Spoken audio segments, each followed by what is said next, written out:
Welcome to Catch Outdoors. I'm your host, Captain Rob Modes. This podcast is about living and playing in the Florida Keys, a 125-mile long chain of islands that runs from Key Largo all the way down to Key West. I cover my favorite sport, fishing, but also all the many things to see and do down here in the islands. Catch Outdoors, hosted by Spotify, also brought to you by your favorite podcast network. So kick back and relax with me in the Keys. I'm doing my best not to lose my voice. I just want to warn you. This week's episode of Catch Outdoors is number 154.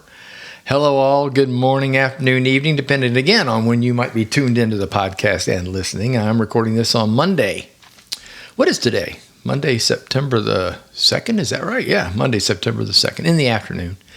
I hope everyone had a good Labor Day weekend. Got to tell you, it was inside time for us. We had some pretty awful weather. You could get outside for some walking or lying in the intermittent sun, but boating was out of the question up here. And it's funny because the Keys is 125 miles long. Like I said, some people had pretty good time down like a Big Pine. Key West, I think, got a pretty good wash of rain. Then it stopped. I think Islamorada probably got more than we did. So in other words, everybody. But we kept getting these streams of really, it would tempt you. It would look really pretty, and the sun would come out. And I swear to you, 30 minutes later, the warning would go off on the phone, duck and cover. I could not believe how fast it would come in. Black as it could be. We laughed. It would get dark in the house. We'd run out and turn lights on. So anyway, I've said this before, I'm allergic to lightning too, so I did not fish this week. We'll talk about that in a little bit. But hang in there, fishing trips are coming later in the podcast. I'll talk a bit about fishing too. And my hopes are up for this coming week. It's raining today. This is Monday the holiday, so hopefully it'll stop by Tuesday, Wednesday, and I might be able to get out. Let's see, getting closer to episode 157, first episode of season 4. The date for that, if all goes according to plan, will be Tuesday, September the 23rd. Boy, I can't believe it. Starting season 4. It's kind of cool. Here's a couple of quick reminders. My podcast qualified for addition to the YouTube studio. They've already uploaded all my previous podcasts, and you can now listen to them through that venue. So if you're a YouTuber, and I love going on YouTube. So that's very convenient for me, as a matter of fact. But check it out at YouTube Studio. Once there, just search for Catch Outdoors. Also, Apple Podcasts is now available on all web search engines. So if you use Safari, Google, DuckDuckGo, or Firefox, all you have to do is just go to apple.podcast.com and then catch your favorite podcast there, including Catch Outdoors. I hope that's a favorite. Just search me in the search box. Some follow-up news about the state park situation. Boy, did I get some mail on that. Thank you all for tuning in, and thank you all for voicing your opinions, and I deeply appreciate that. As you know, the Florida Department of Environmental Protection, the FDEP, or as we just say DEP for short, we're making plans to add golf courses, pickleball courts, and even some resort rooms to the Florida state parks. The deal is off for now. Thanks to all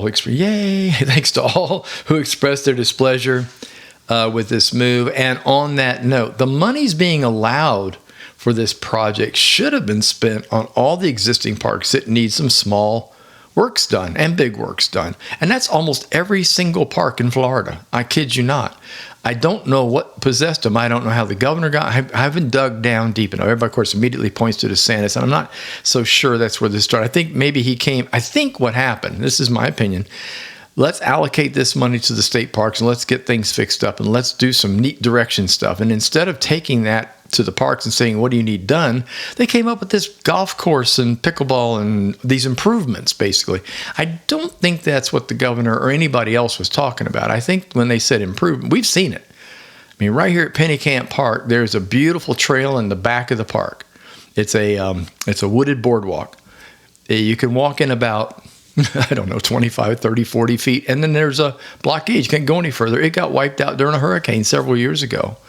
And they keep saying, oh, we're going to rebuild, but we don't have any money. We don't have any volunteers. We don't have anybody to do it, that kind of thing.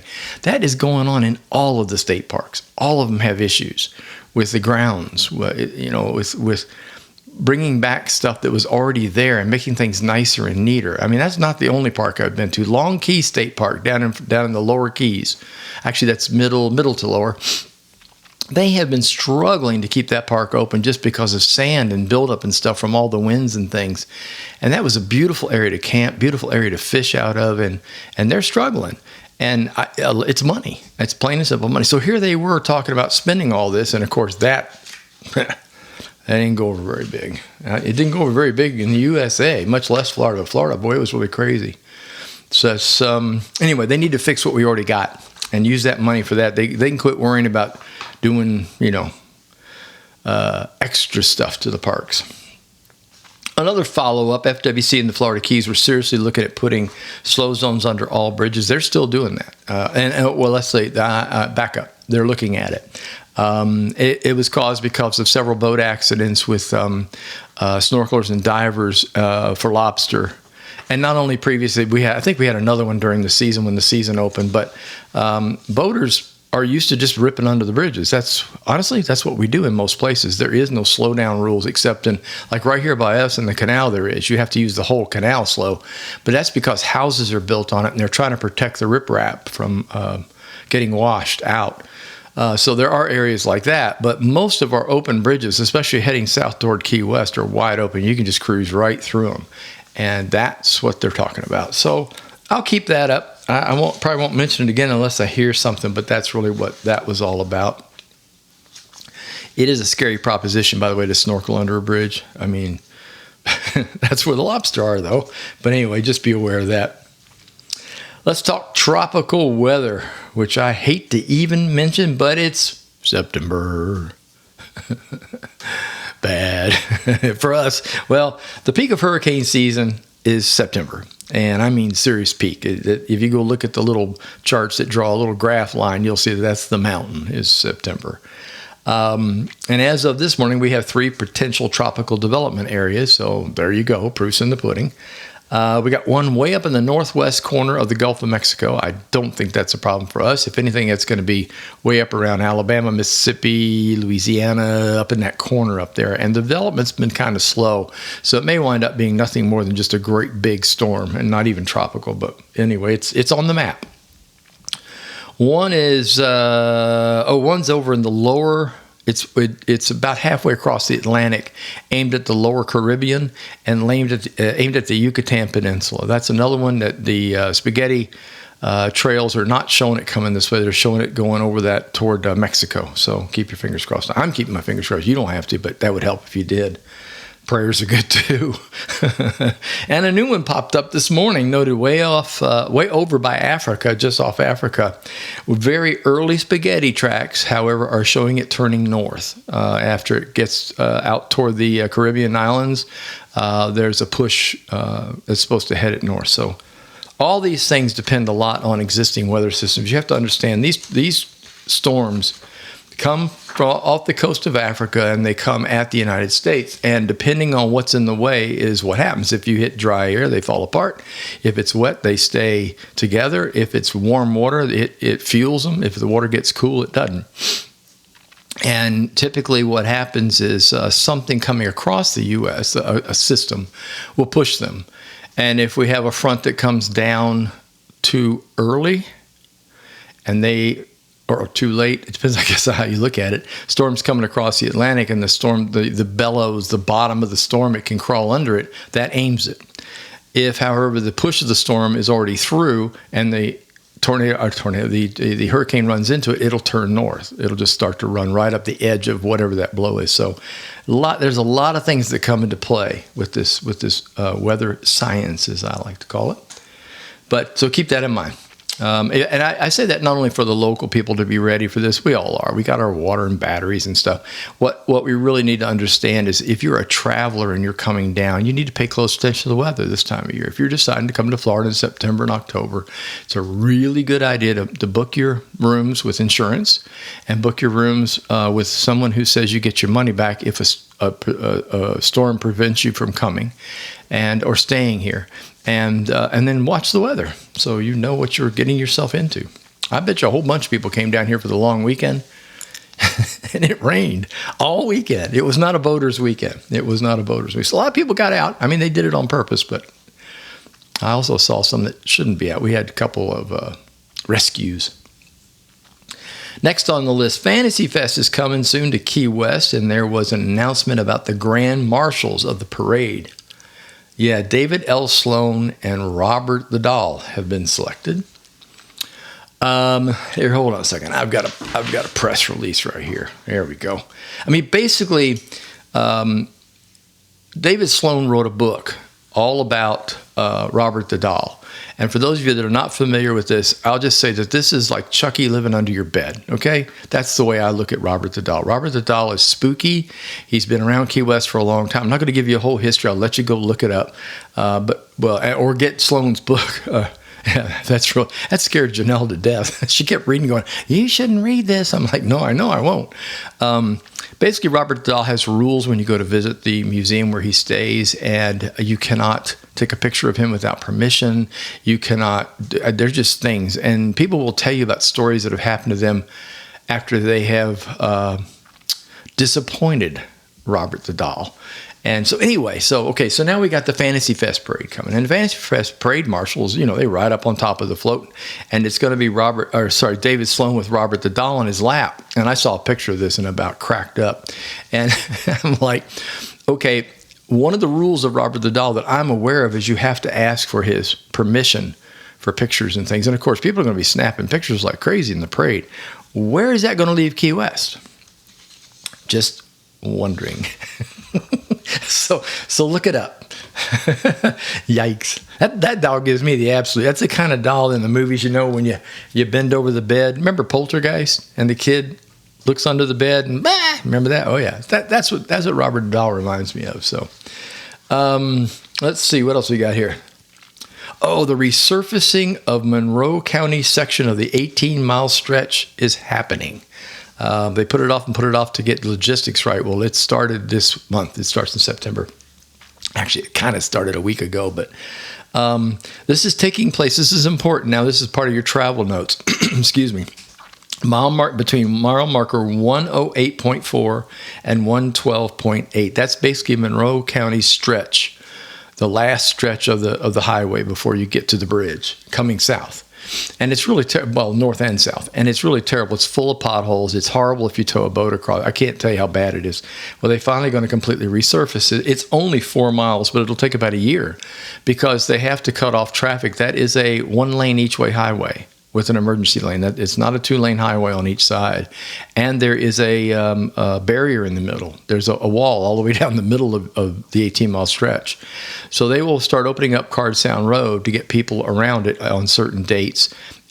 You need to know. If you're coming down to the Keys for the weekend, you really need to know. They're going to do a lot of night work, but a lot of people with boats like to come early in the morning and leave late in the evening just to kind of go home and go to bed. But so be aware of what's going to happen out there.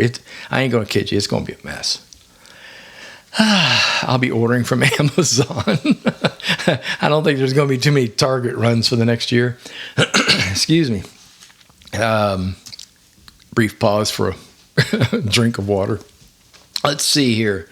The latest issue of Coastal Angler magazine, the Keys edition, is out. Please pick up one and kindly read my article. I'd appreciate it. It's under Catch Outdoors. You can also access it via the web. You can also access other localities for additional magazines. So in other words, the coastalanglermag.com will bring up covers for many of them. And if you live in a certain area, Tampa, up north, any coastal area, it's a great fishing magazine. Been around for a long time, and I'm honored to be able to write for it. But I write for the Keys edition, so if you would look it up. There were a few FWC rules updates. over the past week. Here's a quick summary. Red tide was not observed anywhere in the state this past week. Yay. Snook fishing season opened on September 1st in most areas of Florida. I don't believe it's open here until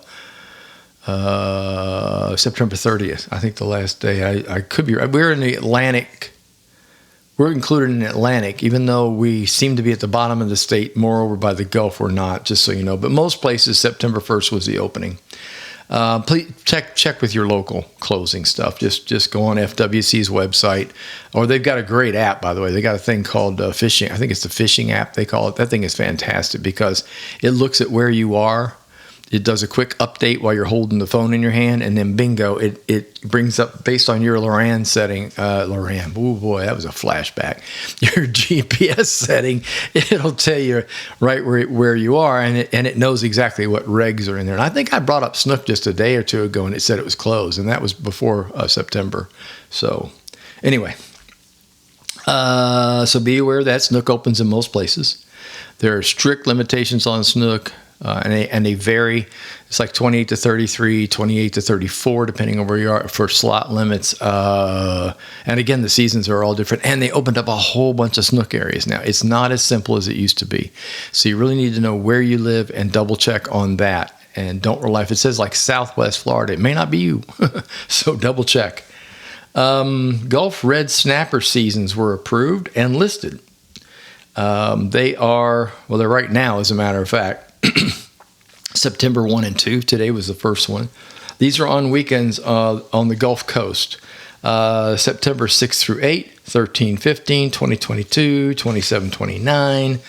All of October weekends. Let's see. Yes, 1, 2, 3. Yes. All of November weekends, including Veterans Day weekend. You get an extra day on that one, the 11th. 8, 9, 10, 11. Wow. That's cool. Most of the time it's just the 1, 2, 3 type thing, or 25, 26, 27, that sort of thing. And they added this one on too. I just noticed this on Thanksgiving weekend has been extended Thursday through Saturday. That'll be the last one. So go out there and get your snapper. Get your red snapper. This one that was out, this is kind of a joke, really. This one, well, it irritated me, but whatever. The 2024 recreational gag grouper season is open from September 1 to the 15th, 2 weeks, in Gulf state waters, which matches federal. Seriously? They take more grouper for tables, and then fishermen get 2 weeks to catch a grouper. That's terrible. And the big thing about the winter season was, most people don't know this. Of course, I do because I lived on the West Coast. When the waters cool off, the gag grouper come in really, really close. Like you can catch them right off of a beach in about 8 feet of water. They run through all the passes. They come in to feed in the cool water. Well, that's off. I mean, if you kill this on September the 15th, water's still warm. It's not going to cool off enough for a grouper to come in close. So it's just dumb. Do me a favor. If you're going to a restaurant, don't order grouper right now. I mean, black grouper, I don't know. I'm not even sure if black grouper is regulated the same way. I'm going to have to look that up. I really don't know. But most of the grouper you get's gag. That's what's commercially caught. If it doesn't say anything on it, it's probably gag grouper. Don't order it. Don't buy it. Just stay away from it. Get you some mahi. It's good. It's delicious, and it's plentiful right now. There's special bundled pricing on my previous books you can get via my website at catchaoutdoors.com.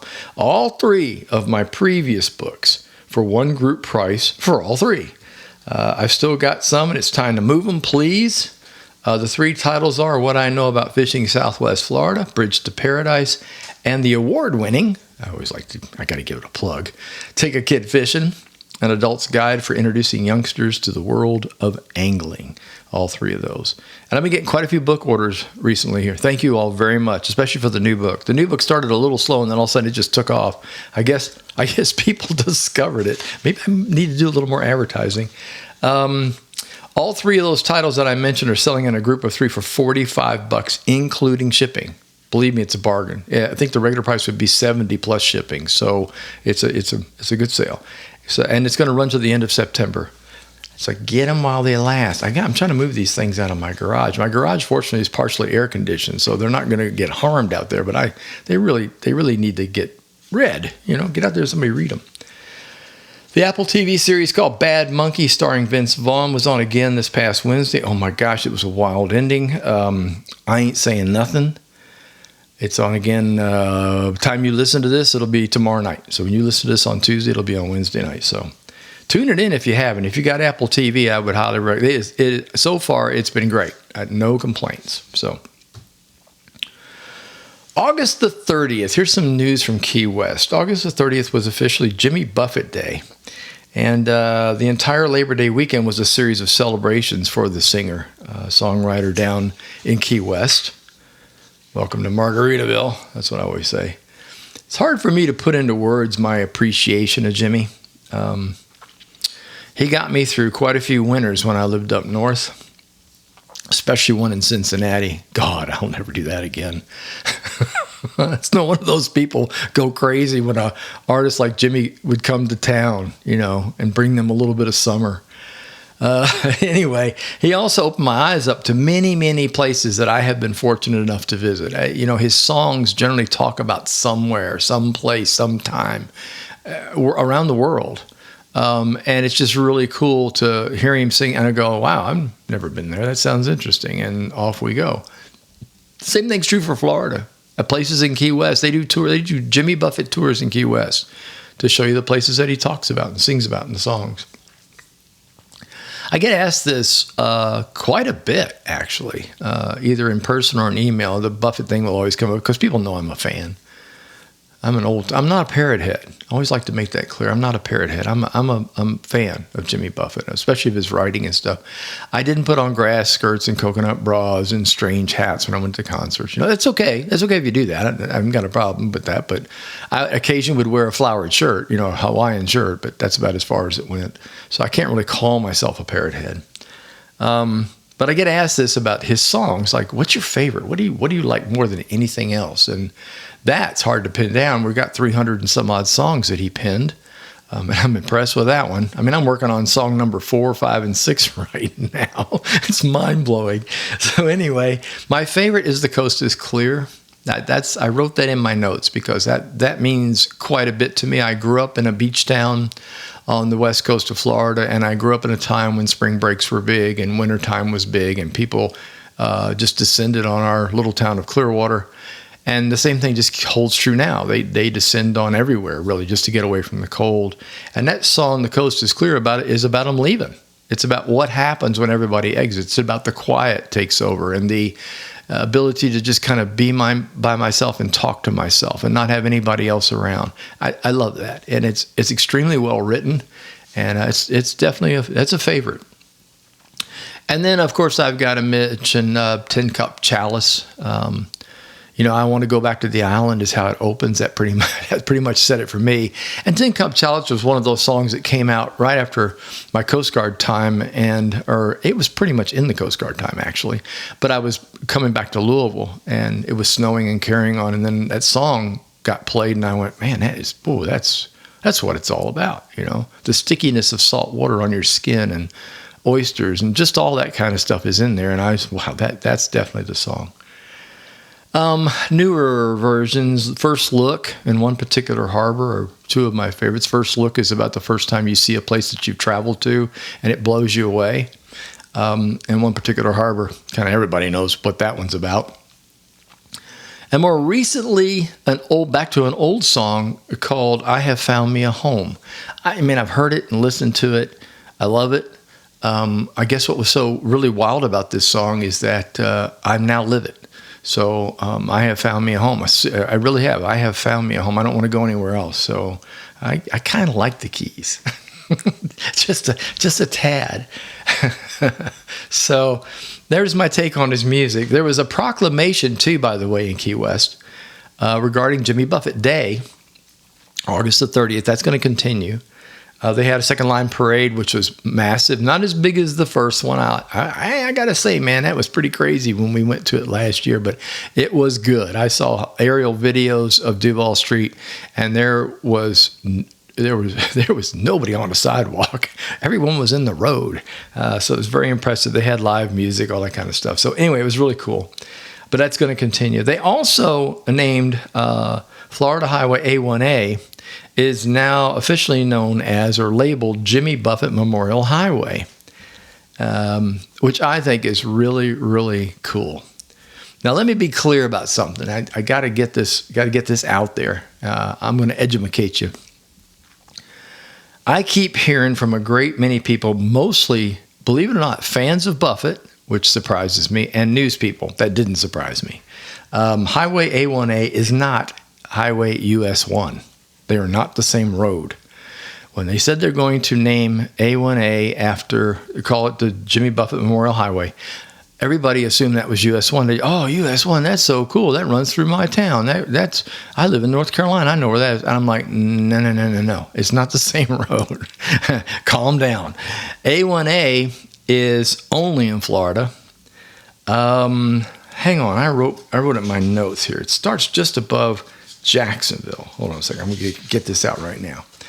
A1A, the alternate highway, is a Florida beach road. It runs off and on, that's important, along the Atlantic coast from Fernandina Beach, which is up by Amelia Island, or in Amelia. It's just at the Florida-Georgia border. And it runs for 338 miles south to Key West. The Florida East Coast, just so you know, the Georgia to Florida to Key West East Coast is 500 miles. So A1A is 338 miles. I just want to give you the math because you do get off of it coming. It's a beach road. You come down, and if you get to a great big pass or someplace that doesn't have a bridge, guess what? You got to go inland. And you hit US 1, you go south until you see the sign that says A1A, turn, if you're going south, turn left. Get back on A1A. It is truly a beach road. In Key West, it comes down to, when you come down to the T in the road on US 1, the highway that you're riding on as you come all the way down the Keys is not A1A. That's US 1, the overseas highway. When it gets to Key West, you hit a T. You turn right, you're on US 1. You turn left, you're on A1A. How about that? And A1A continues down the beach like it's supposed to on the left-hand side of the island, the south side, if you will, all the way down to Bertha Street. You'll turn right on Bertha, and you go over to Flagler, and it ends right there. So there you go. Mark it down. See, you learn stuff on this show. I told you would. On the other hand, US 1 starts, let's see, I did make a note of this. Where is it? Oh, here it is. It starts in Fort Kent, Maine. That's mile marker 2,390. And it ends in Key West at mile marker 0, right near the Green Parrot, almost across the street from the Green Parrot. So there you go, 2,390 mile long road versus a, 338 mile long road. So there you go. Now you've been duly updated. So next time somebody says, US 1 is Buffett, no, don't know. Tell them what you learned. That's not true. It's a beach road. And you know why they named it that, I hope. His album, A1A, the best group of music I believe he's ever produced. It's just great. It's all about the breezy, living the boat life, living in the Keys, living in the sand. It's what it's all about. And the people that are, especially people living in Key West, really took to it. And it's kind of spread United States and then eventually worldwide. So that's why A1A got named as the Jimmy Buffett Memorial Highway. Musical roundup for September. This is a little tricky. Boy, have I bitten off a lot, to say the least. The thing about September is there ain't much going on, first of all. So I'm going to do this monthly. I've decided that it's going to be every month. I'll do a September and then October and so on. And what I'm going to try to do is bring you the things that stand out to me as far as performers are concerned and places to go. Now, up here, I'm going to use the Caribbean Club because it's across the street. And not because I think it's the best thing in the world up here. I think the Caribbean Club does a great job of promoting their music. There's lots of music up this way. Marker 88 is really great. That's just down by Alamorada. And you've got lots of beach places, beach restaurants and stuff that have live music too. But the Caribbean Club is noted for the sunset, noted for its craziness. So I thought what I'd do is just do a really, really quick thing. They do Wednesday, Thursday, Friday, Saturday, and Sunday, first of all. Tuesday they put the sunset up every day to let you know what time it is. For example, I'm looking at it right now. Sunset tomorrow is at 7:37 p.m. They have a happy hour Monday through Friday, 4 to 6 p.m. Let's start with Wednesday, karaoke night, every Wednesday. See how easy this is? Thursday, Adam Music is pretty cool. He plays almost every day and Thursday. Friday, Velvet Moon Band's on. The Boogeymen are on. They're good. Joker's Gang, that's a rock band. I think probably the most notorious, I don't know if that's, well, yeah, it's fair, is the Luke Summer Glenn Band. They are, if you like good old-fashioned country southern rock redneck music, you got to be there on a Saturday to listen to Luke Sumner Glenn. And he plays every night. Looks like he's on the 7th, the 14th, the 21st, and the 28th. So he plays every Saturday night. And then he plays again on Sunday. And that's usually like, instead of late, it's 5 to 9 on Sundays. So that's pretty cool. And they do other bands too. That's not the only thing there, but they're really good about music. If you want to know more about the Caribbean Club and you're traveling to this area, go on the web, look up the Caribbean Club, and click on entertainment, and a complete chart will come up showing you what they are, who's coming when, and the dates. And fortunately for me and you, they put this out every single month. All right, let me see if I can find the other one I had here. Hold on 1 minute. This one is, whoops, that's not going to work. See, this is live radio, right? Yeah, sure. I could back up and record over this, but I won't. The Green Parrot down in Key West. They do the same thing, and I love the Green Parrot. If you don't know this already, that is probably I'd say it's my favorite bar in Key West. They call it the Green Parrot Bar Cultural Calendar. No cover, no minimum, no wonder. I love that. And no sniveling while you're there. So basically, Friday, Saturday is going to be the hot night. That's when they bring a band in from way out of town. A lot of times it'll be a Chicago, across the east, northeast, New York, places like that. And they're just knockout. This weekend, it's Mama Fuma, and that's from 5:30 to whenever, kind of a little dot on that one, and then 9 to 11 p.m. Let's see, Trongon is next weekend. The Mark King Band, that's a good one. That's on the weekend of the 20th. And then Gravitron is the weekend of the 27th. So they have all this really good stuff that they do. Again, they also put a chart out. If you go to the Green Parrot Bar in Key West, they have a chart come up to show you what to do. I love Bingo Night. Bingo Night's on Mondays. A lot of times some famous person from Key West will be the caller. Okay, I know, but whatever. It's fun. It's a fun time. It really is. Last but not least, I'm going to do the Lorelei because I just have to. I spent too much time there, and this is in the middle. This is, in Islamorada, and it's to say it's well known would be an understatement. It is the place to go in Islamorada if you want to see live music. My good old buddy Billy Davidson plays there a lot, along with Webb, and the two of them have been producing my music. So Billy's been producing, and Webb is probably the best mix down guy we've got in the business down here. So that's been good. So there's a magic guy. His name is Trix, Trixx, Michael Trix. He does magic at the bar in the evenings, and it's fantastic. I've never been I don't go to Vegas to watch magic tricks. I don't, but a lot of people do. And I'll tell you what, this guy is fantastic. He's funny. He's got quite a show that he puts on, and he's definitely worth it. So a lot of times the band will be up playing, and then he'll come up and do a magic thing during the break, and then the band will come back. So some special notes for this particular month. Michael Trix starts back on September the 16th, and then he'll be there on the 18th, the 20th, the 23rd. There you go. So he's returning from vacation, so he's back on the 16th.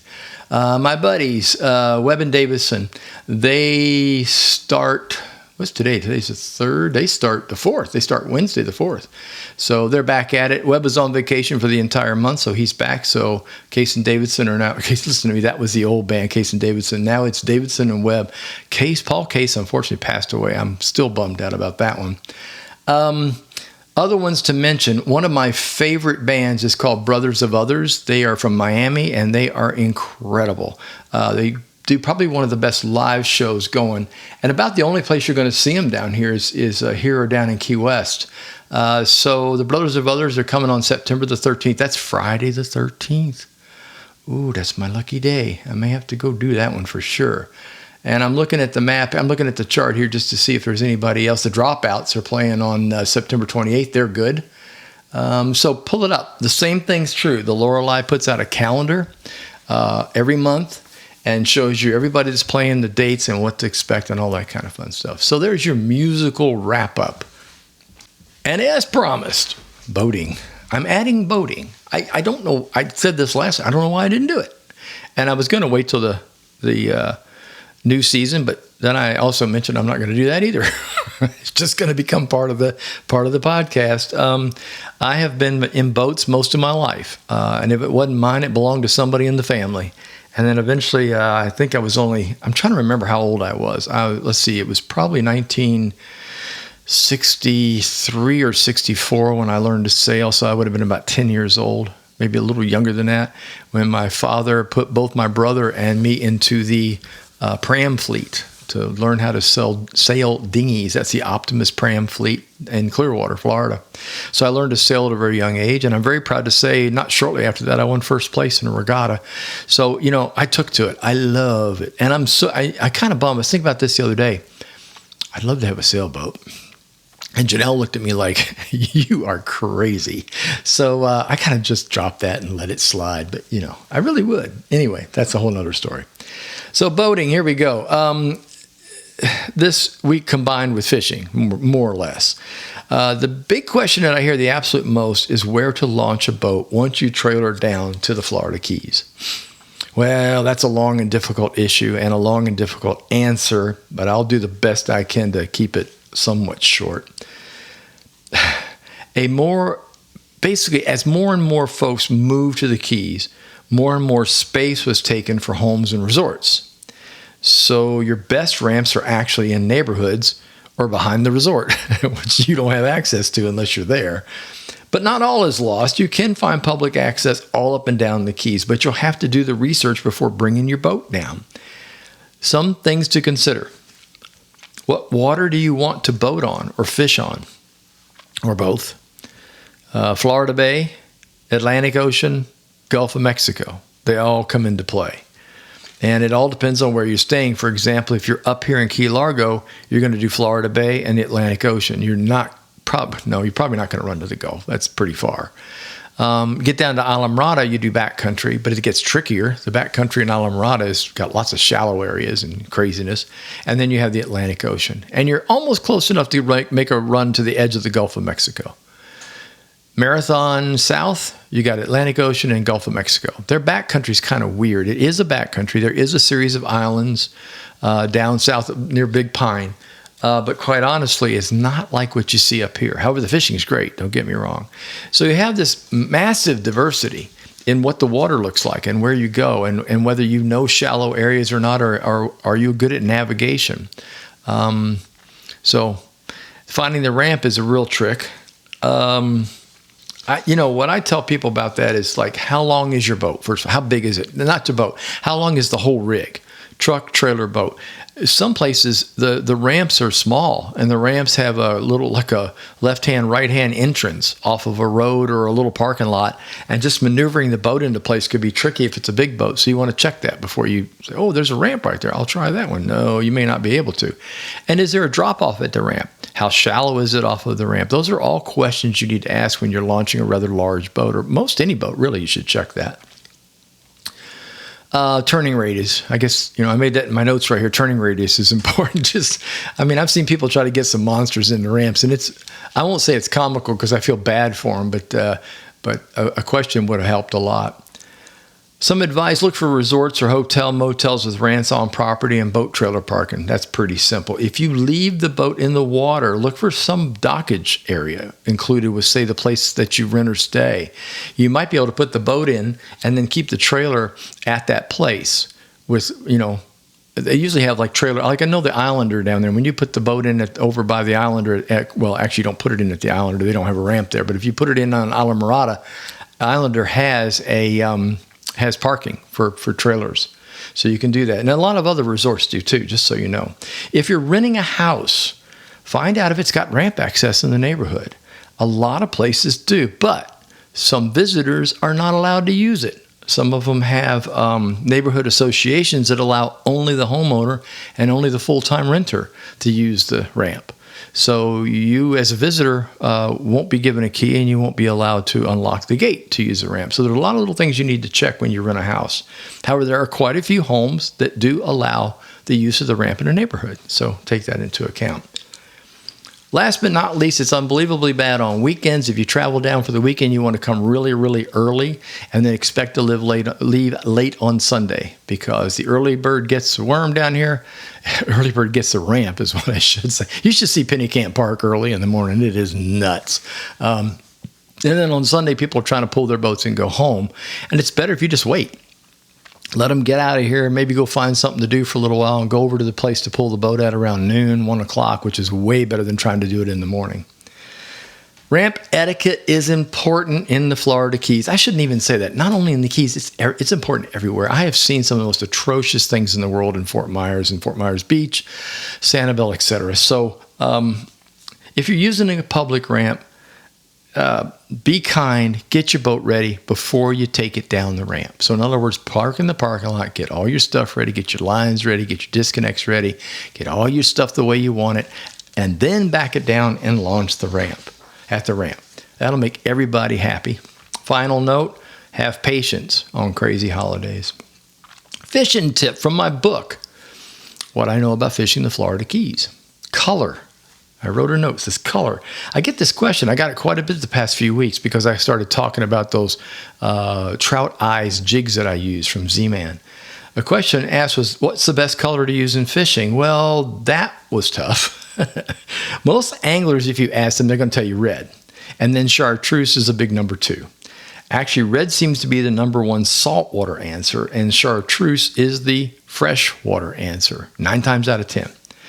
Red might be the blood thing, I'm guessing, but I don't know. Maybe not necessarily, because red turns black in the water. I mean, as soon as it goes down to any kind of depth at all, it's actually black. It's not red at all. So why not use black or dark purple? And people don't do that, which I find confusing. I don't either, but I don't use red much either. That is kind of strange, isn't it?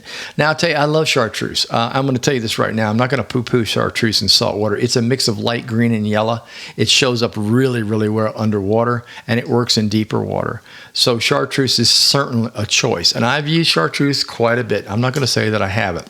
But through research, and I keep a journal that I make notes in, that's my research, I have found that the best thing is yellow or gold. Just good old-fashioned bright yellow, if you can find it. There are not a lot of jig heads that are just yellow and gold.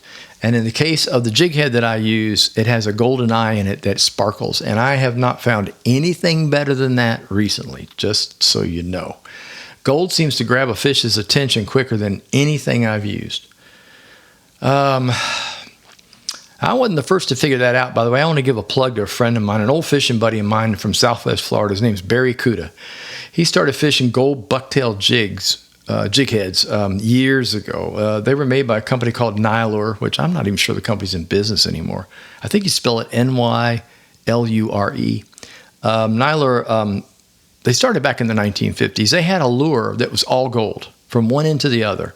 A shiny gold head, a shiny gold hook, and shiny gold fur or fuzz or hair on it. And that thing was amazing. It was small. And I'll tell you a quick little story. We were fishing the eastern side of Matlacha Pass way back when. And Barry was here. I had the front of the boat because of the trolling motor. So I was not being kind to the guest. The guest was in the back. And Barry had 5 or 6 redfish. I hadn't gotten a bite. I'm like, what are you doing? And he showed me for the first time that Nylure. And he says, you want one? I go, yeah. And I put it on, and I'm not kidding you, probably third cast, I got a redfish out of the bushes. So that gold had an awful lot to do with it. I know it did.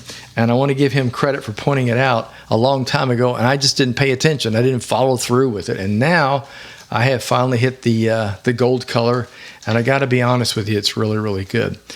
Also, I'll tell this later, but a fishing story coming from our trip on that day. We actually saw tailing black drum in 3 feet of water. There, if you all do the math, just chew on that, and we'll get to that some other day. And now it's time for what? What is it? useless information. And now, from the original book of useless information. You are a reject! You are useless! You can get a job down here cleaning toilets! Here's your host, Captain Rob Modies. Well, he swears up and down he's useless, but he might be all right eventually, but completely useless. With useless information. Okay, here we go. This is a category birds. The petalene titmouse of Africa builds its home in such a sturdy manner that Maasai tribesmen use their nests for purses and carrying cases. The heaviest flying bird in the world is the Kori bustard. The Kori weighs around 31 pounds on average, but the largest one found was more than 40 pounds. Although the Connecticut warbler passes through Connecticut only on its autumn migration, this shy, seldom-seen songbird bears the name of the state where it was first collected by pioneer ornithologist Alexander Wilson in 1812. And last, but certainly not least, the acorn woodpecker leaves its food sticking out of the holes it's drilled in oak trees, making it easy for squirrels and jays to help themselves. How about that? I really thought that was a pretty good batch of useful information, but whatever. And before I go some final words, I'm going to do my best to go fishing this week, at least 2 times, to try to make up for the last 3 freaking weeks. I mean, really. I just saw a weather news release. We have had a record amount of rainfall for the summer season already. And it's only September. Summer's not over yet. And summer isn't over yet. What is it, 21st? I think that's the, I believe most of Florida was having somewhat of a drought last year at this time. They were about half as much rain as what I read. So I've got the fishing blues, and I'm going to go take care of that. Y'all have a great week. Go play outside if you can, and I'll talk to you next week. Thank you for tuning in. If you enjoyed listening, please tell a friend, leave a review, and don't forget to subscribe to the channel. The Facebook page is Catch You Outdoors. Website's catchoutdoors.com, where you can find all the previous podcasts and a schedule of what's to come. Until next time, get outdoors and enjoy.